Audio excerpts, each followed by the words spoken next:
atas nama Melayu, dia cuba lancarkan satu gerakan payung besar konon. Jangan tertipulah. Cukup-cukuplah orang buta penjatuh di lubang yang sama. Takkan lebih daripada sekali. Itu orang buta. Kalau kita nak kena patuk ular pun, jangan di tempat yang sama berulang kali. Tak cukup lagi ke? Dulu atas nama Melayu kononnya, berlaku peristiwa 1969, 13 Mei, dia meletakkan kesalahan kepada Tunku Abdul Rahman yang telah membawa kemerdekaan kepada negara ini. Akhirnya, daripada situ juga atas nama Melayu, ditunjukkan dialah paling Melayu sehingga Tun Razak bawa dia masuk semula. Dan atas dokongan orang Melayu lah, yang ketika itu orang-orang Tionghoa yang sebaya dengan kami 60-an cukup takut dengan dia kerana dia punya hyper Melayunya. Tapi orang Melayu dokong dia ke atas.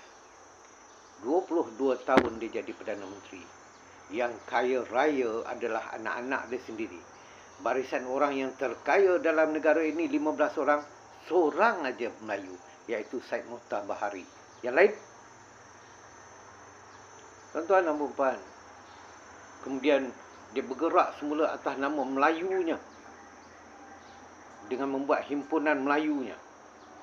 Dia jadi Perdana Menteri kali kedua.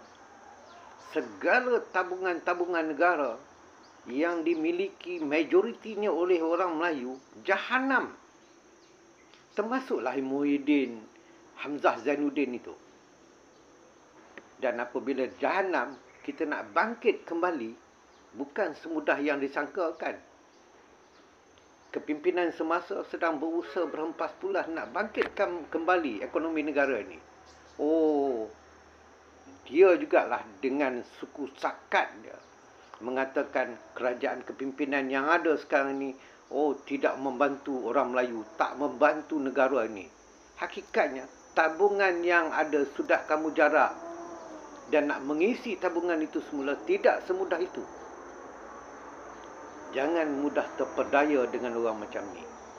Jangan lupa beberapa bulan lepas, dia war-warkan kalaulah dia jadi Perdana Menteri kali ketiga. Kalaulah. Dan sekarang digerakkan payung besar atas nama Melayu. Maka cita-citanya amat besar. Hati-hati. Jangan jatuh ke lubang yang sama buat kesekian kali. Fikir-fikirkan.